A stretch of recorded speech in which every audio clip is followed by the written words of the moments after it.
Hannah Thomas-Jones and her family thought that the barbecue they left in the porch of their tent overnight was out. But the carbon monoxide it was still giving off killed the 14-year-old in her sleep. A coroner later told her parents, "You, like many people, were unaware of the dangers." Talk to campers today, and those words still ring true. Carbon monoxide poisoning is associated with boilers and domestic goods, really, or cars.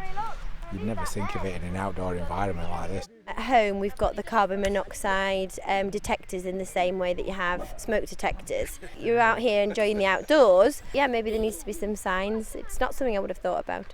Camping probably becoming a bit more popular and more people doing it, and you kind of think it's nice and straightforward, nice and simple, just go and put a tent up and then probably don't think too much about that kind of thing.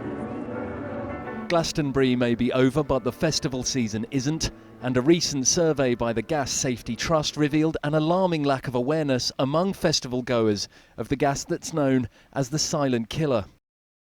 49% of people who had been to a festival in the previous 6 months said they would use a barbecue inside their tent.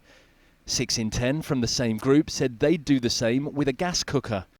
And more than half said they would use a cooking appliance to heat a tent. The author of a government report on carbon monoxide poisoning published earlier this year says that changing environment from home to holiday park can add to the risk for some people. What we find is that actually there seem to be quite high levels of misunderstanding of the potential for carbon monoxide poisoning in these areas. People are really likely to get into a holiday mindset and take risks or just not think about things in the same way that they would if they were back in their home environment. But campers aren't the only people who need to be careful with barbecues. By far the highest proportion of carbon monoxide poisonings are in the home, and some of them are the result of barbecues being moved inside. They smoulder for a long time. First of all, it's important to make sure that you have extinguished it as best you can, but one thing you must never do is take it inside to a conservatory or into the house because carbon monoxide can build up, and that's where very tragically we've seen some carbon monoxide poisoning deaths, and we see some of those each year. Campers are also being asked to be aware of the risk of forest fires.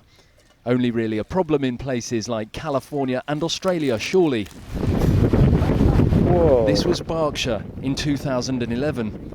Swinley Forest near Windsor burned for 3 days after a spell of dry weather. There hasn't been a large event like this in the Midlands for years. Don't let it be your discarded cigarette that starts the next one. Callum, Watkinson, ITV News.